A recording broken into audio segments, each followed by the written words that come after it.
23/9 باندې یو وقوع شوه په دې شګۍ کې منیریباله کې چې په دې کې یو 75 ساله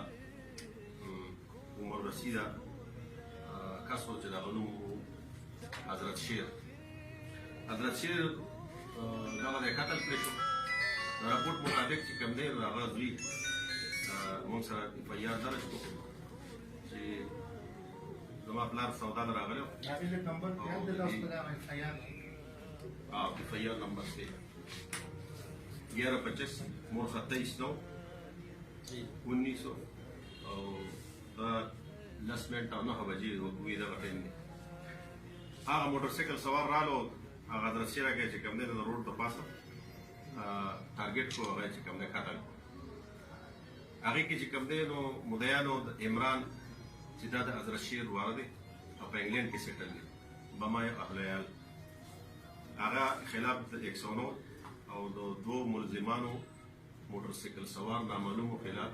د قتل داویداري وکړه. هغې کې موږ لګیا وو ډي سي پي صاحب نگرانۍ کې ټیم جوړ شو د تورمان خان تفتیشي موجوده چې ناست دی موږ ټول په دې کې چې کوم دی نو هغه ساینسي حدودو باندې تفتیش دایره چې دی وسیع شوه. په هغې کې بیا چې کوم ټارګېټ کسان دي کوم چې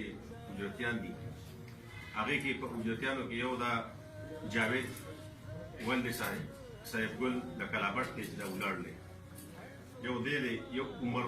محمد ولد فایق محمد دم د کلابټ کې هغه چې په کومه ورځ دا وقوع کړې ده نو پاک ورځ باندې هغه تللی بحرین ته پاک ورځ باندې هغه هم د کلابټ دی عمر محمد ولد فایق محمد. بیا موږ چې کوم دی نو هغې کې دغه کوو په دې کې چې کوم دی دا زید اروپي سپین دا چې ولاړ دی دا د منیریباله دی زید اروپي سپین ولد جمشید خان. عمران چې څه رابطې کړي دي څه د دې د مرګ منصوبه یې کړې وه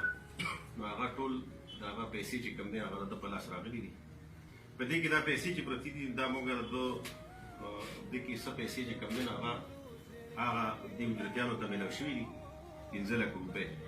او بیا دا نورې دا 2 لک روپۍ چې کوم دی دا موږ اکه پیسې دي چې کومې راغلې د هونډای په ذریعه باندې دا موږ برآمد کړي دي.